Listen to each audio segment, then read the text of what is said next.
এখন আমরা দশম শ্রেণীর কোষে দেখি 14 চারের দাগের অঙ্কটি সলিউশন করব। অঙ্কটি রয়েছে তিন বন্ধু যথাক্রমে 5,000 টাকা, 6,000 টাকা ও 7,000 টাকা দিয়ে একটি অংশীদারি ব্যবসা শুরু করার 1 বছর পর দেখলেন 1,800 টাকা লোকসান হয়েছে। মূলধন ঠিক রাখার জন্য প্রত্যেকে লোকসানের পরিমাণ দিয়ে দেবে বলে সিদ্ধান্ত করেন। তাদের কাকে কত টাকা দিতে হবে হিসাব করে লিখে। তাহলে দেখা এখানে তিন বন্ধু একটি ব্যবসা শুরু করার অংশীদারি ব্যবসা শুরু করার জন্য কিছু টাকা দিয়েছেন। তো এখানে তাদের সেই যে টাকা দেওয়ার পরিমাণ সেটা আমরা তাদের অনুপাতে কনভার্ট করব। তো দেখো তিন বন্ধুর মূলধনের অনুপাত করে লিখবো আমরা প্রথমত। দেখো তিন বন্ধুর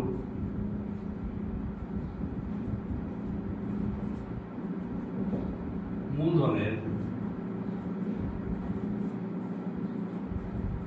অনুপাত, তিন বন্ধুর মূলধনের অনুপাত লিখে নেব।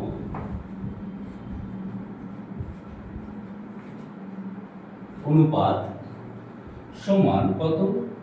অনুপাত সমান হচ্ছে 5,000 ইস্টু 6,000 ইস্টু 7,000 সমান 5, তিনটে করে শূন্য আউট হয়ে যাচ্ছে, তাহলে 5:6:7। তাহলে 5 আর 6 11, 18। আচ্ছা, অনুপাত লাগবে, মোট অনুপাত করে নির্ণয় করবো আগে। মোট অনুপাত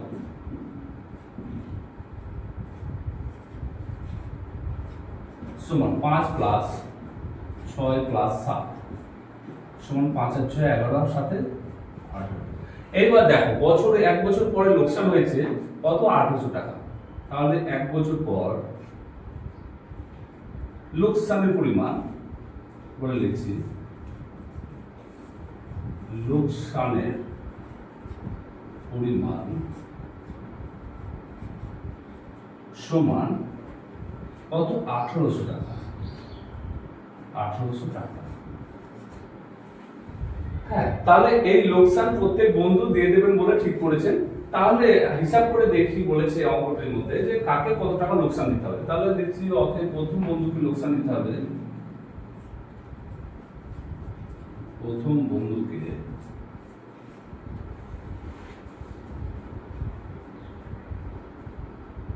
প্রথম বন্ধুর দেওয়া লোকসানের পরিমাণ, প্রথম বন্ধুকে লোকসান দিতে হবে। প্রথম বন্ধুকে একবার লিখছি, বন্ধুকে লোকসান দিতে হবে। দেখো তাহলে কত টাকার মধ্যে? 1800 টাকা ইনটু কত?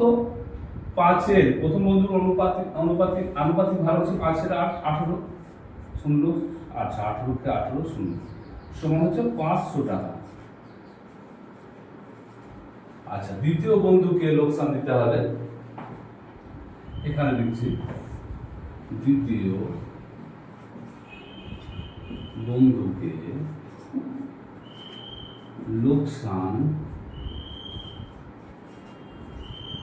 দিতে হবে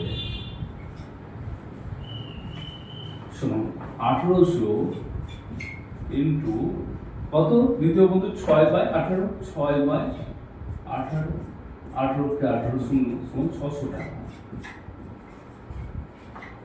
এবং তৃতীয় বন্ধুকে লোকসান দিতে হবে